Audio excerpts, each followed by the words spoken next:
So they made a sequel to The Boy called Brahms The Boy 2, and here's my review. It sucked. Don't watch it. Want to take the doll away from him? Okay, so on to the spoiler review. The old movie, although terrible, had at least a moment of inspiration because it didn't just go with evil magic doll. The twist was that it was just a genuinely crazy guy putting the protagonist in danger. And if it was a better movie, the concept could have been pretty sweet. But here we are in 2020 with a sequel that retcons the entire old movie. In fact, it retcons it so hard that this could have just been its own standalone. There's entire scenes here that feel like rewrites where they just explain how the old movie broke its back trying to contort itself into fitting into this movie. Including a side character who'd be useless except for two things that he brings to the movie, and one of them is just exposition that we also get later in the movie from another extra and from the internet. He's lived with.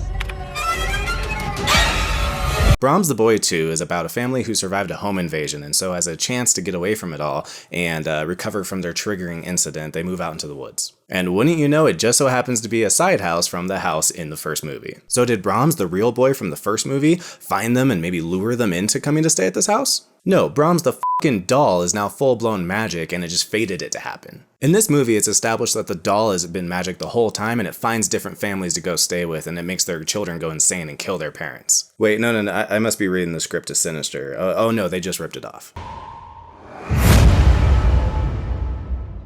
So other than just the concept being a complete plot rewrite that's extremely lame, the rest of the movie has little more to offer because it's all just a bunch of cliches filling up the time. After the home invasion, their child refuses to speak for a while, so he writes all of his replies in a little notepad. But it serves no greater purpose than for there to be a scene where later the mom finds the notebook and sees a bunch of creepy drawings in it, which they just stole from Brightburn, which stole that from American Psycho, which stole that from The Shining.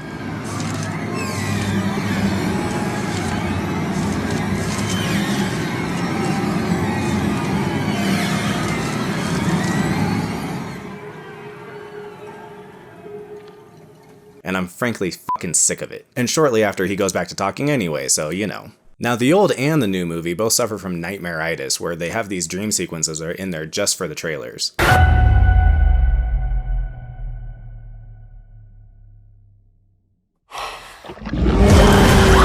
Leaving very little once you've actually paid your ticket to go see the movie. We even have a brand new flat screen TV that when it gets turned on goes directly to white noise, because you remember the 80s, how that was a trope? It'd be a lot less scary if it just opened up to the HDMI signal. The whole movie just couldn't get more paint by numbers. We even have all of the greatest vapid small talk dialogue pieces like, "You're late again." "I know, but I have to make these deadlines. I'll make it up to you." And, "How was work?" "It was good. I think we might sign that author I was telling you about." I see there's a new episode of that singing show tonight. Who do you guys think is gonna be the best singer?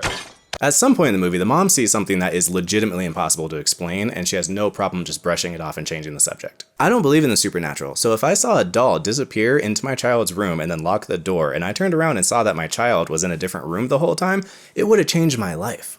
And back to gripes about scenes made for the trailer, you may remember this shot. You knew your boy would find him.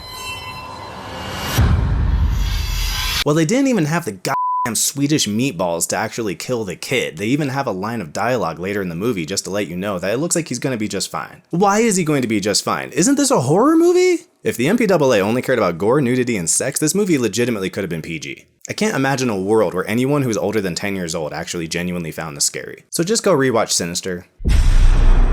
Till next time. Consistency is generally a boon in film and comes in many forms. For instance, tonal consistency is achieved when what happens in the film matches the themes of the film.